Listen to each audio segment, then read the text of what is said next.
Hi, my name is Serge Babichuk. Welcome to my channel where we debunk false health dogmas. Today is part 2 of our mini-series where we cover protein supplements. We will explore the ugly truth about these products. You will be very surprised. I promise that by the end of the series, you will stop using such products as collagen, BCAA, and even protein powder. Whatever you have left, you will just dump in the toilet. This episode will explain that on average, your body needs just about 30 grams of protein per day.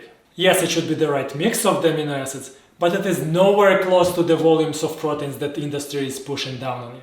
Also, you will learn that all the surplus proteins turn into a toxic substance. Surprise, surprise, protein overload is harmful. My assistants will walk you through the details. Okay, let's go! So you are back. Yes, I want to learn more about collagen and other protein supplements. Great. Before we begin, we need to establish one guiding principle about proteins in general, which is, what if I told you that the excessive proteins are toxic? Proteins? Toxic? What are you talking about? Everyone says that we need to eat more of them. And why so? When we exercise to grow our muscle? Also for our skin and joints? Right. Let me break this down for you. In one day, the human body is losing about 20 to 30 grams of protein. 20 to 30 grams of amino acids to be more precise. Okay. If you are doing cardio exercise, you do not really need any more proteins, as there is very limited muscle damage. Wait, I do not need extra protein after cardio? Negligible amount.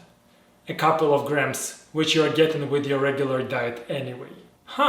If you are doing resistance training with heavy weights, you can grow muscle. About 1 pound per month. About 1 pound of muscle per month. Okay. 75% of that muscle is water.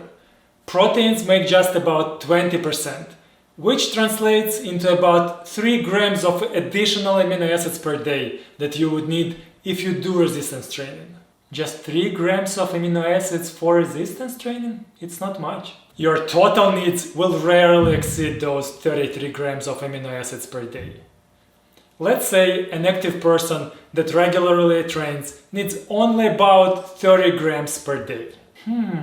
30 grams is a very small number.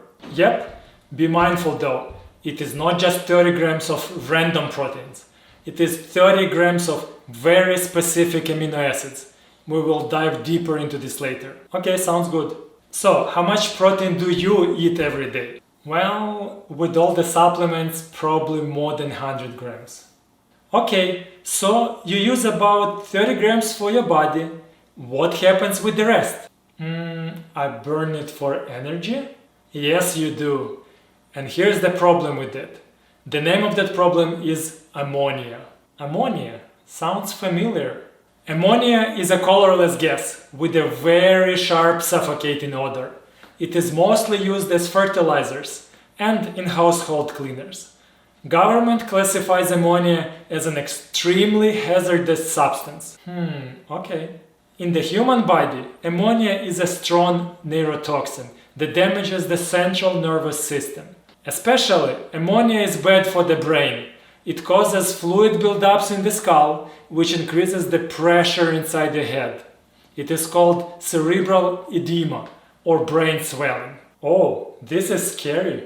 At low ammonia levels, you start getting headaches. So, headaches can be caused by ammonia? Yes. And as the levels of ammonia increase, things get worse.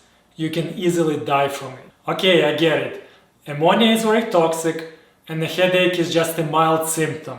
But what does ammonia have to do with proteins? You make ammonia inside your body every time you burn protein for energy. What? Proteins turn into ammonia? Let me explain. Fats are the best energy source. They are made of carbon, hydrogen, and oxygen. In simple terms, fats are broken down and combined with the oxygen that we breathe. We will explore this process in more detail later.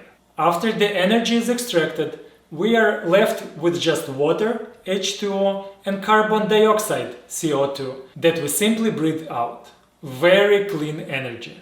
Oh wow, fat turns into water and CO2 gas. Cool. Yep, fat is the healthiest energy source. Our second energy source is carbohydrates. Same as fats, after the energy is extracted, we're left with only water and CO2. What you need to know is that glucose is extremely toxic.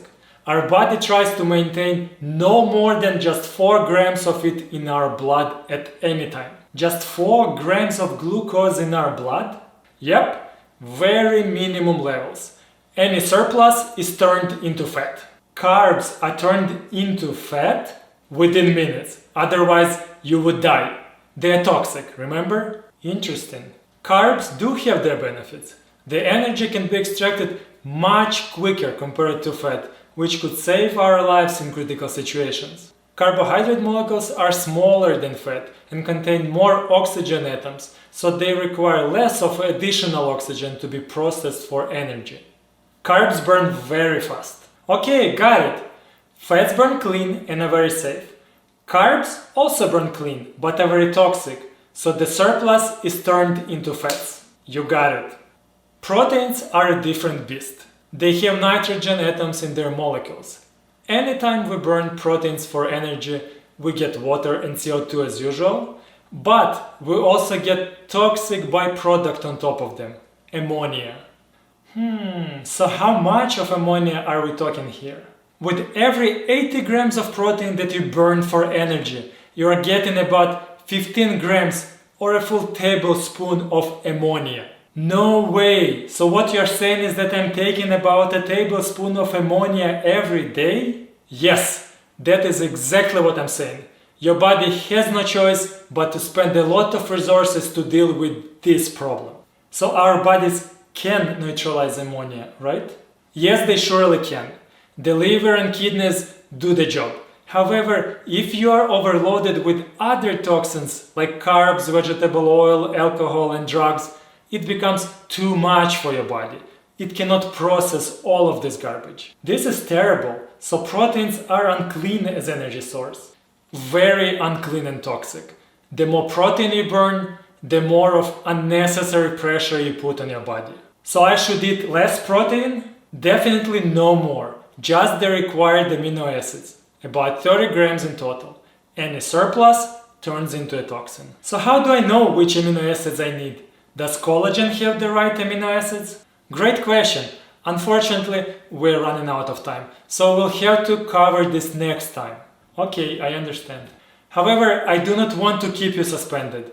In a nutshell, collagen is an extremely poor protein source. How come? Next time I will explain the difference between essential and non-essential amino acids, and you will understand that collagen supplements are nothing more than empty calories with toxic ammonia.